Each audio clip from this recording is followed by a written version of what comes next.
Tonight, as the world outside grows quiet and you prepare your body for sleep, you are invited on a different kind of journey. Not one of distance, but of depth. Not a journey to a new place, but to a new way of being.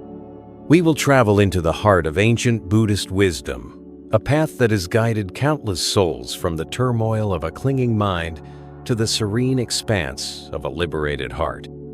This is more than a lesson. It is an experience to be felt in the rhythm of your own breath.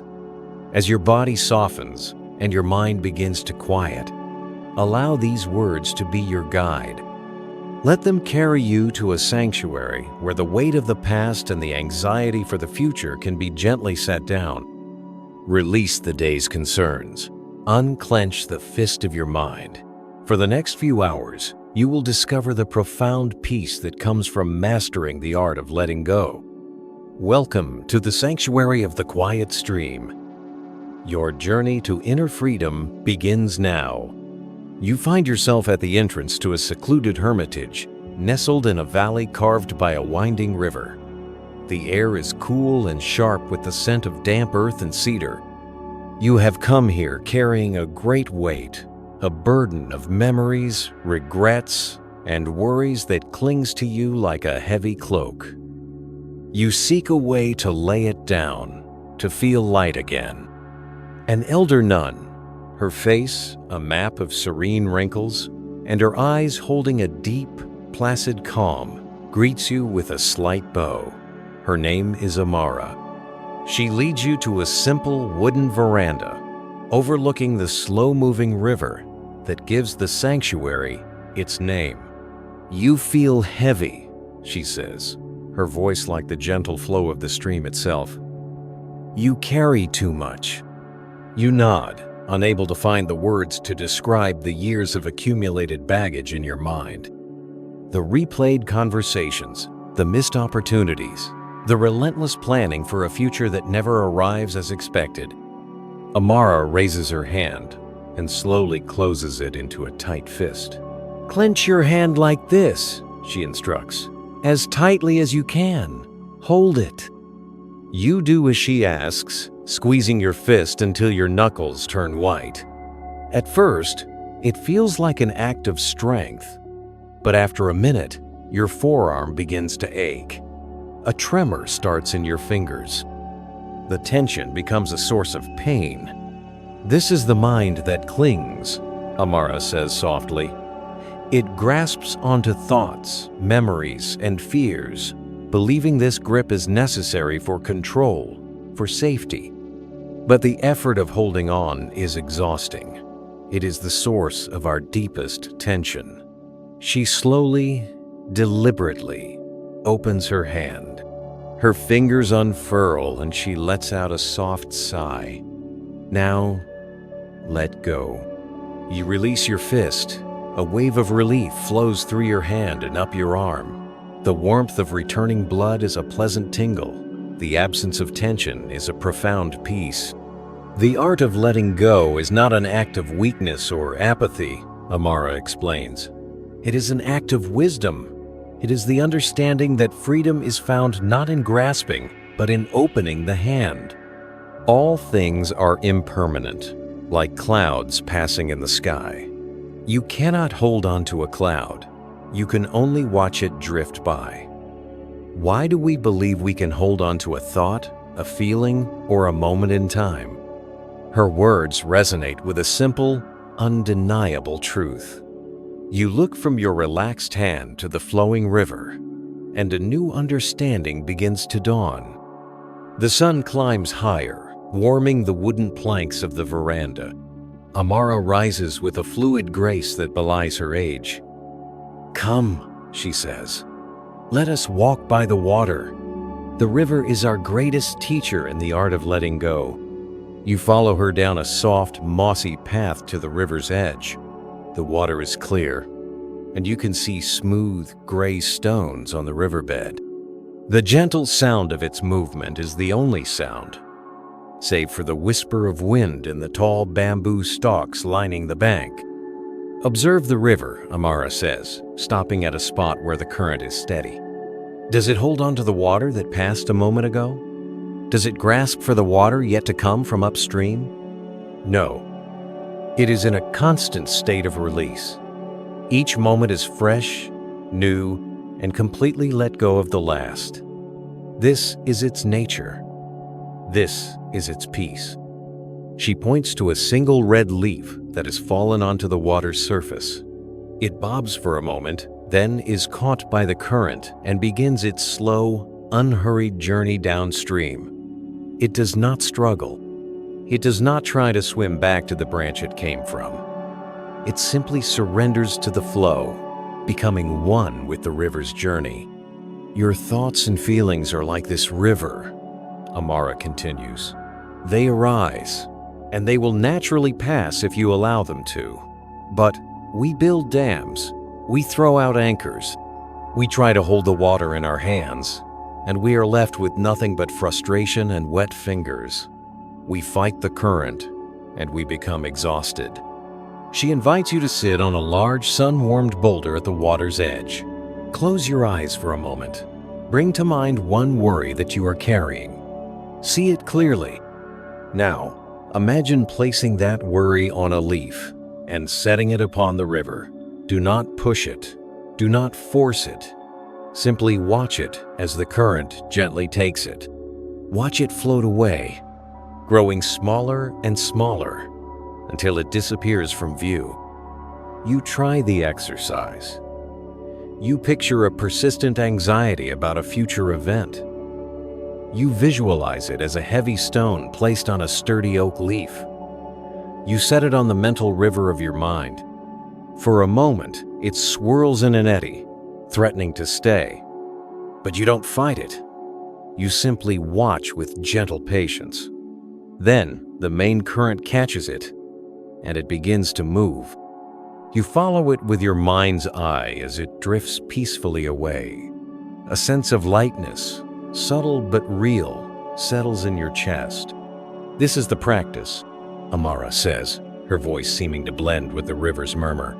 Not to be without thoughts, but to allow them to flow through you without building a dam. This is the beginning of freedom. The monastery bell chimes in the distance, its clear, resonant tone a call to the midday meal. The sound itself is a lesson in letting go. It arises, fills the air, and then fades back into silence. You join the small community in a simple, silent dining hall. The meal is modest: a bowl of rice, steamed vegetables, and a warm broth. Before eating, Amara leads a short chant of gratitude, acknowledging the sun, the rain, the earth, and the many hands that brought the food to the bowl. As you eat, you practice the mindfulness Amara described. You try to let go of your usual habits, eating quickly, thinking about the next task, judging the food. Instead, you focus on the simple act of nourishment. You feel the warmth of the bowl in your hands. You notice the colors of the vegetables. You chew slowly, letting go of one bite before taking the next. Even eating is a practice of letting go, Amara had told you. We let go of hunger. We receive the food, and then we let it go as it becomes part of us. When we are full, we must let go of the desire for more. Every meal is a cycle of receiving and releasing. You notice a powerful desire to finish quickly, a habit born from a life of rushing.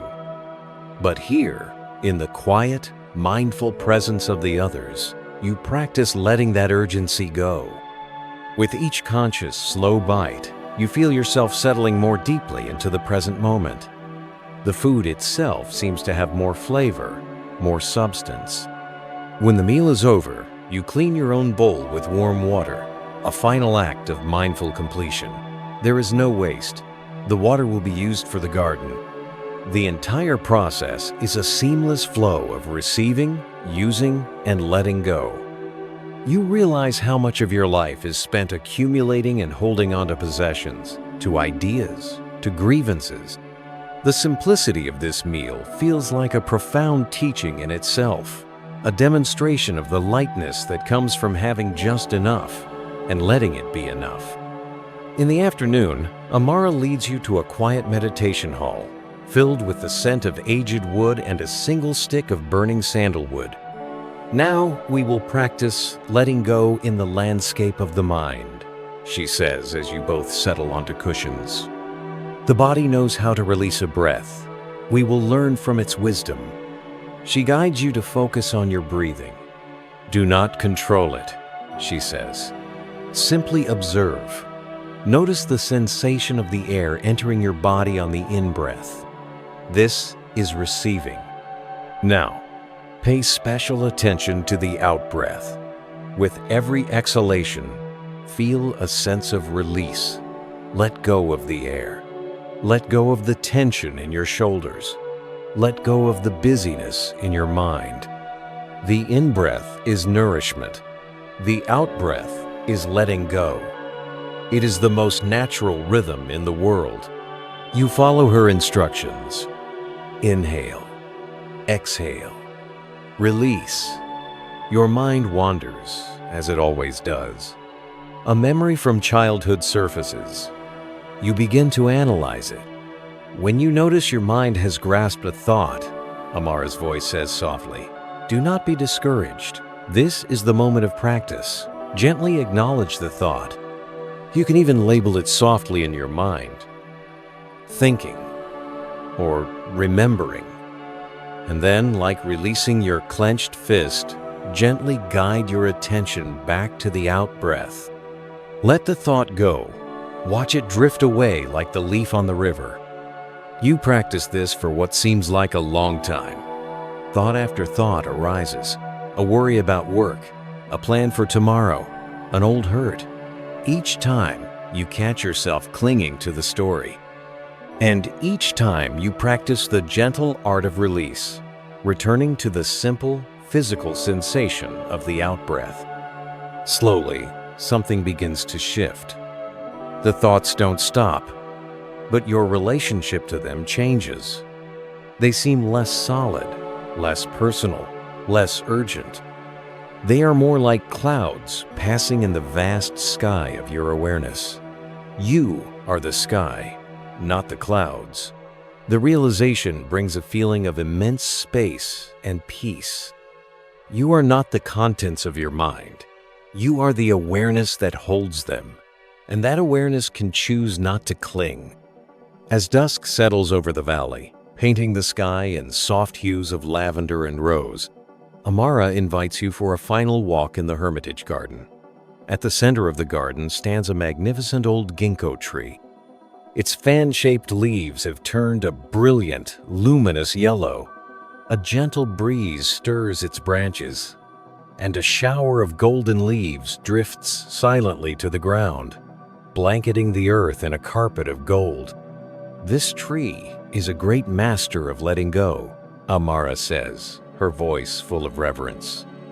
It does not cling to its beautiful leaves, even though they have served it all summer. It knows that the time has come for release. This surrender is not a sign of death, but a necessary act of wisdom to prepare for the stillness of winter and to gather strength for the rebirth of spring. You stand together in silence, watching the leaves fall. Each one lets go without a struggle, twirling gracefully in the cooling air. We too have seasons, Amara continues. We have parts of our lives, relationships, identities, and beliefs that were once vibrant and necessary, but whose time has come to be released. We cling to them out of fear, believing that to let them go is to lose a part of ourselves. But the ginkgo tree teaches us that letting go is what allows for new growth. We cannot welcome the spring if we are still clinging to the leaves of last autumn. You think of the old versions of yourself. You still carry the person from a past job, a past relationship, a past failure. You have clung to these identities, these stories, and they have become heavy. Looking at the tree, you understand that letting them go is not about erasing your history, but about refusing to let it define your present and limit your future. The purpose of letting go is not to become empty, Amara says, as if reading your mind. It is to create space. Space for peace. Space for new wisdom. Space for this present moment, in all its simple, profound beauty. As darkness falls, you return to your simple room. The weight you arrived with feels noticeably lighter, replaced by a quiet, spacious calm. You lie down, and as you listen to the distant murmur of the river, you practice letting go of the day, letting go of all thought, and surrendering to the gentle current of sleep. You awaken to the sound of a single resonant bell. The new day feels fresh, not just in the cool morning air, but within your own mind. The habitual morning rush of anxieties is quieter today, replaced by a simple awareness of the present moment. After a silent breakfast, Amara leads you not to the river, but to a small, open-air pavilion where a low table is set with a plain sheet of rice paper, a brush, and a stone pot of black ink. Yesterday we learned from the river's flow and the tree's release, she says. Today we will practice letting go in a single moment of creation. She takes the brush, dips it in the ink, and holds it poised over the paper. She is completely still for a moment, her breath steady. Then, with a single, fluid movement, she paints the character for River. The stroke is bold, alive, and utterly final. In calligraphy, there is no going back, she explains, laying the brush down. You cannot erase or correct a stroke. You must be fully present. Commit to the moment, and then let it go completely. You must accept the result, with all its perfect imperfections. The beauty is in the immediacy, the act of creation and release in a single breath. She invites you to try. You pick up the brush, which feels foreign and clumsy in your hand. Your mind is filled with a desire to do it right. You hesitate, plan the stroke, and then finally paint. The result is shaky and uncertain. Your immediate reaction is disappointment, a wish to try again, to perfect it. Ah, Amara smiles gently. The clinging mind appears again. It wants a perfect outcome. It is attached to the result. But the practice is not in the final image. The practice is in the process. The freedom is in letting go of the need for perfection. Try again. But this time, don't think about the character. Just feel the brush, the ink, the paper. Take a breath, and on the exhale, make your mark and release it. Let it be what it is. You take a deep breath, and as you exhale, you let your hand move. The stroke is still imperfect, but this time, you don't feel the sting of failure. Instead, you feel a sense of freedom. You made a mark, and you let it go. It is complete.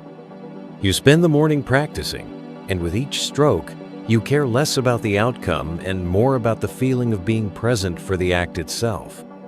It is a profound lesson in letting go of expectations, a core source of so much of your suffering.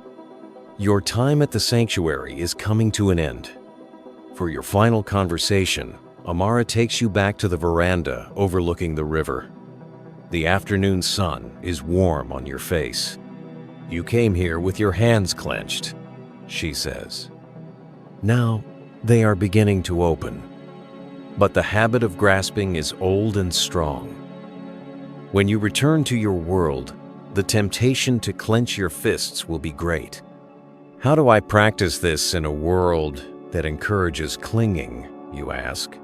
A world that tells us to hold on, to achieve more, to never let go. You practice in small moments, she advises. When you are caught in traffic, practice letting go of your impatience. Watch it float away. When you have a difficult conversation, practice letting go of the need to be right. Create space for listening. When you lie down to sleep at night, consciously let go of the day. Do not carry its triumphs or its troubles into your rest. Treat each moment as a brushstroke. Be fully present for it, and then release it to make way for the next. She places a single, smooth river stone in your palm. It is cool and solid. When you feel the fist of your mind beginning to clench, she says, hold this stone. Feel its smoothness, its stillness. Let it remind you of the river. Let it remind you to open your hand. The peace you seek is not in a distant future or a monastery. It is here, in this moment, whenever you are willing to let go and arrive. As you leave the sanctuary of the quiet stream, the heavy cloak you arrived in is gone. In its place is a feeling of lightness, of spaciousness. You know the journey is not over. The art of letting go is a lifelong practice. But you are no longer a prisoner of your own grasping mind. You are a student of the river, the tree, and the quiet breath that always, always lets go. Now, as you settle into the final moments before sleep, bring this wisdom into your own body. Feel the weight of your body sinking into your bed. Let it go. Release the tension in your jaw, your shoulders, your stomach. Let it go. Notice the thoughts that arise, remnants of the day. Do not fight them. Do not follow them. See them as leaves on a gentle stream, and allow them to drift by. Let them go. With every exhale, feel a deeper sense of release. You are letting go of this day, this moment, creating a quiet, empty space for rest and renewal. The peace of the open hand, the flow of the quiet river, is your own true nature. Rest now. Surrender to the gentle current of sleep, trusting that you are safe, that you are held, and that there is nothing you need to hold on to. The art of letting go is the art of finding peace, and that peace is here for you now. Sleep well.